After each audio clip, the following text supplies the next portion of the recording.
Let's talk about Green, the quarterback at Arkansas. Very impressive in his opening week game. We kind of expected that, maybe even more upside. But your thoughts about how he played his opening game and a lot of experience from a year ago. Yeah, he's good. I mean, dynamic player. He's, I think, bigger than people realize. And one of the things on film that really stands out is, man, when he takes off to run, he's not looking to get out of bounds. There were a couple plays in that game where he's running right through a defender. It's actually something that we're going to make sure we ask coach about or later this week. And do you want him getting down? Do you want him getting out of bounds? Because there was a couple shots that he took that you wonder if staff's probably not fired up about. But threw for 6 touchdowns, was fantastic. It was a game that they expected to. They were heavy favorites against Alabama A&M, and they lived up to that. There were some spots on the defensive side that I know they've already talked about wanting to clean up. And I think they'll be obviously heavy favorites again this week against Arkansas State. What's most interesting, 2 things. Number one, they've never played before, which is crazy. 200 plus years of football between the two programs. They've never played. And 2, this is the last meeting or the last game that's scheduled right now at War Memorial Stadium in Little Rock. So it's going to be, there's some storylines there for the state of Arkansas. I'm excited. I've not done an Arkansas game before. And so looking forward to getting up to Little Rock on Friday morning. Yeah, I never would have guessed as an outsider that they had not played before. That is wild to know that they hadn't played. So that's very cool. They're finally getting together. So I looked at your Twitter timeline just to see if maybe there was any like hot takes, Taylor. And there's plenty that we can just poke out of thin air like from last weekend to talk about. But I looked at it to see if there's anything that like I have to ask you about. And like right away I'm slapped with a tweet about Utah that I definitely want to ask you about.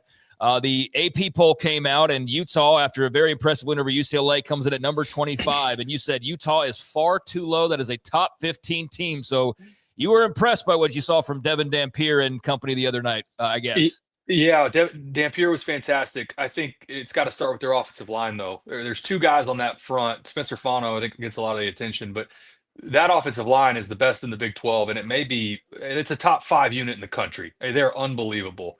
And I thought the way that they beat UCLA, I was on the West Coast. I stayed up and watched every snap of that game. I think Utah is punished for 2 things. Number one, the preseason rankings, they weren't ranked. And number 2, they were in an 11 Eastern time slot. And I don't think a lot of people that are voters watch their game. And if you did watch it and you watched how they played in the trenches, they could have put 60 on UCLA. They were dominant. It wasn't just that they were the better team. They were the better team in all 3 phases, and how they played at the line of scrimmage, I thought was really telling. And in the Big 12, when I think about teams like Kansas State and Baylor and how they look through the first part of the season and how they look in the interior, those are the things that when you start to think about what are championship quality teams and teams that can make a run in the playoffs, I think Iowa State right now and Utah are the cream of the crop. And Utah, if they didn't play in a late night TV slot, I think they're in the top 20. But we'll see. They've got a big one coming up in 3 weeks where Texas Tech goes to Utah. They'll get some eyeballs on them soon. But I was extremely impressed with them Saturday night. How many teams in the Big 12 do you personally believe are top 25 caliber through the first week and a half or 2 weeks? I would say 4 right now for sure: Utah, TCU, Texas Tech, and Iowa State. I think when you get beyond those 4 teams, I think Baylor, they showed a lot on offense, but defense obviously struggled. I think they're deservedly on the outside looking in. Kansas State, gosh, they were a 2-minute drive away from their season might have been over if they had lost that game. And so I think they've got to be on the outside looking in. And then beyond that, it's all teams that really haven't been tested yet. I think Kansas has the potential. If they go beat Missouri on the road this week, that's a top 25 team. And Jalen Daniels has looked fantastic through the first 2 weeks, but it was against Wagner and Fresno State. So we'll find out more about Kansas. And then after that, it's a bunch of wait and sees. I mean, Houston played Stephen F. Austin. They looked fine. And then you get, into the UCFs and Oklahoma States of the world and West Virginia that all played FCS teams, that it's too soon to tell. But I would say those 4 right now deserve to be ranked. Did you say Arizona State? I don't know if I. No, I didn't. Oh my gosh, no, I didn't. There's too many teams in this league. There is, yes. There is, and you're right. That's why I wanted to make sure I just in oh case. God, I didn't want I'm you to gonna get killed for that. No, Yeah. they absolutely. So there's 5 teams then. Yeah, yeah. And they played well against Northern Arizona. I thought Sam Levitt looked good. Some things on the defensive side that I know it was interesting hearing their staff talked about maybe they felt like they got outcoached by Northern Arizona. But no, Smokey, you're exactly right. Thank you for fact checking me on that I because didn't want you they to get hammered on Twitter. absolutely no. I'm going to get hammered on it either way now for leaving them out. But yeah, it's too many stinking teams in this league. Yeah, there really is. It does cause you to forget about some things from time to time. When it came down to that Baylor Auburn game, I mean, Sawyer Robertson played really well. I think the big question was why he maybe didn't run more, and we're seeing that with questions about K-State and Avery Johnson and kind of Taylor. Where do you come from when it boils down to the running quarterbacks or the guys who are able to run? But it's early in the year. You're not trying to throw 25 carries on these guys, right? But you're also trying to win football games. So, like, how do those conversations sort of happen, and where do you stand on trying to make sure a guy stays healthy, but also trying to make sure you win football games? Like, how fine a line is that? Yeah, I think it just depends on, from a matchup standpoint, week to week, what do you need to do to win the game? And I go back to Kansas State in their week 0 game in Dublin. Dylan Edwards goes down, and it didn't really increase the carries for Avery Johnson. I thought that was interesting. For Sawyer Robertson, look, you guys know probably better than I do from watching that game and being around that program.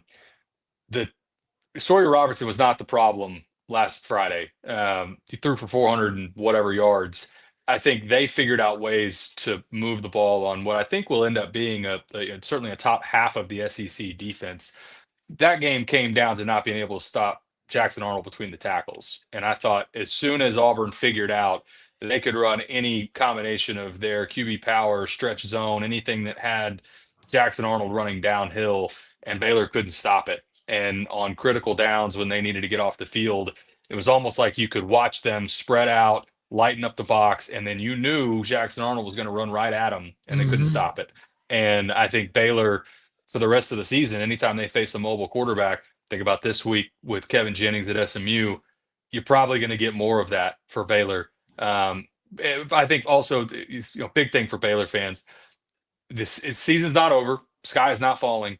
And there's a huge opportunity this week in a game that they're very evenly matched against SMU.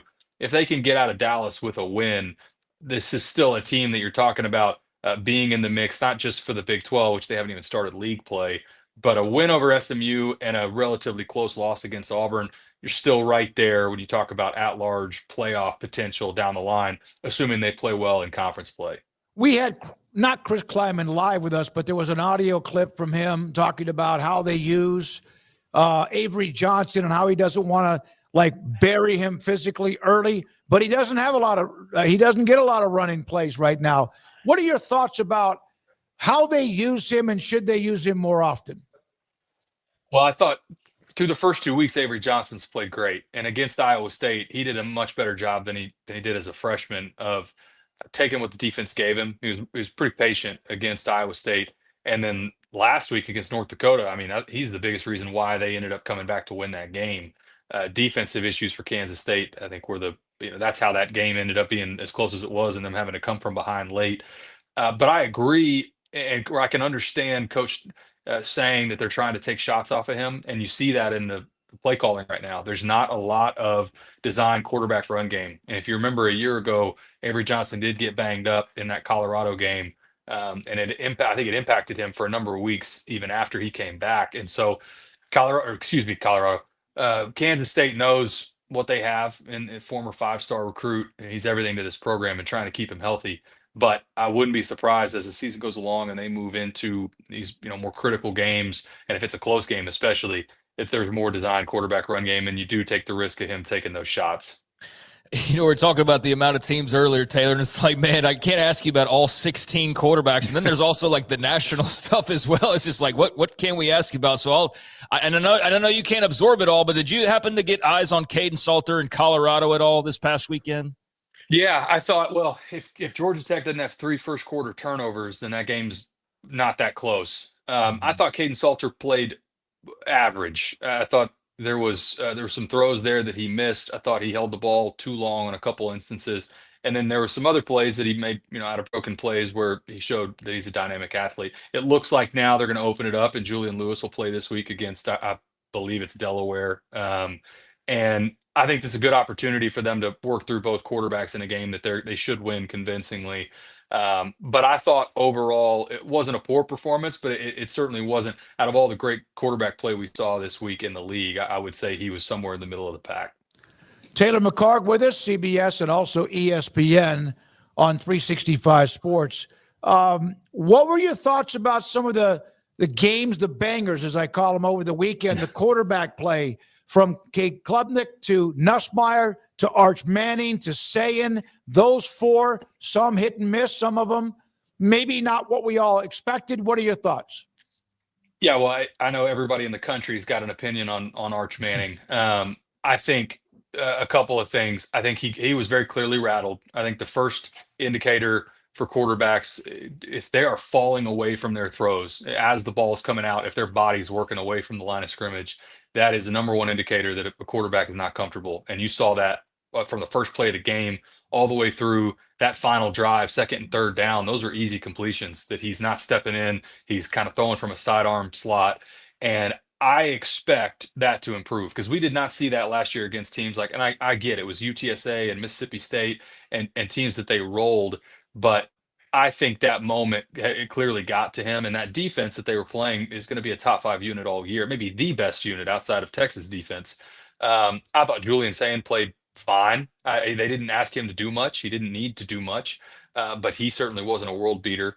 And then in the other major matchup, and I'm going to throw Notre Dame and Miami in there as well. I thought Nussmeier played well. I think he's going to end up being a top 10 potential 1 overall kind of pick. He is a pro level first round caliber talent.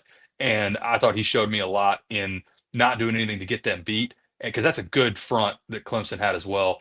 And then for Klubnik, he's getting crushed right now, but go back and look at the pressure rate that LSU had on Clemson. I mean, I think it was somewhere around a third of his dropbacks. He had somebody in his lap in under 2 seconds, meaning there's like a free rusher or they're getting pressure immediately. So I think Klubnik will play better. I think there was certainly some throws he missed. And then the last game, CJ Carr, I thought of all the young guys, I thought he played well. And Carson Beck, if we look at just a theme overall for college football, I think how important is it that having a veteran quarterback that's played significant snaps. I thought Carson Beck is the best example of that. He had a couple throws, obviously the one-handed catch where he got maybe a little lucky, but I thought he was a great example of, man, look at a veteran compared to a lot of these young guys that are struggling. But overall, you had bright spots for a number of guys. And then, the last one that I'll throw in there, Josh Hoover against North Carolina. I thought he played fantastic. Yeah. Had one throw on the screen that got away from him for the interception. But other than that, he looked great. Craig, say the California quarterback's name for me again. You should have had me have my pronunciation guide out when I tried to do that, but he was awesome. And I don't mean to respect. I'm going to have his name down, just like I eventually got Nico Iamaleava eventually. But yeah, it's going to take some practice because it's a little bit longer of a name. But Jaron was great. Taylor, I don't know if you got to see the Cal game or not, but he was awesome. There was some good quarterback play around the country this week. Yeah, he did look good, and that was a bit of a surprise, I think, to a lot of people. And I thought it wasn't just this wasn't like he was throwing to wide open windows, right? There were some spots where he was fitting the ball in nicely with timing, and especially as a young guy, you don't always get that. And so I thought that was certainly a bright spot. And for a Cal team that coming into the season, I think their win total was like 3.5 or 4. I think that's a team that we should expect to exceed expectations just based on if they can keep him healthy and he plays half as good as that all season, they may have found a guy. And for sure. I did not know that the game this Saturday, is it the last scheduled game, as you're saying, at War Memorial Stadium? Yeah, they don't have any others on the schedule right now. And they asked Coach about that in his presser on Monday. And he was very transparent about, I don't know that there's a benefit for us for the Razorbacks driving up to Little Rock. It's closer for, they used to play Mississippi State there. It's closer for State. It's closer for Arkansas State than it is for them. And I think there's some validity to that. But it also, from everything I've heard, for fans in the state of Arkansas, this allows a lot of people that maybe can't travel or don't travel 3 hours each week to Fayetteville, a little different opportunity. And we were looking at the crowd; they're expecting a sellout for this game. Should be a great atmosphere. And but for now, there is not another game on the calendar in Little Rock. All right. Hey, man, good luck with your broadcast, Taylor. Thank you so much for your time. Taylor McHargue, busy schedule with broadcast and all of what he does. War Memorial Stadium, golly, there's some great memories there. It's almost like Alabama, remember, used to play at Bryant-Denny in Tuscaloosa, but then also had Legion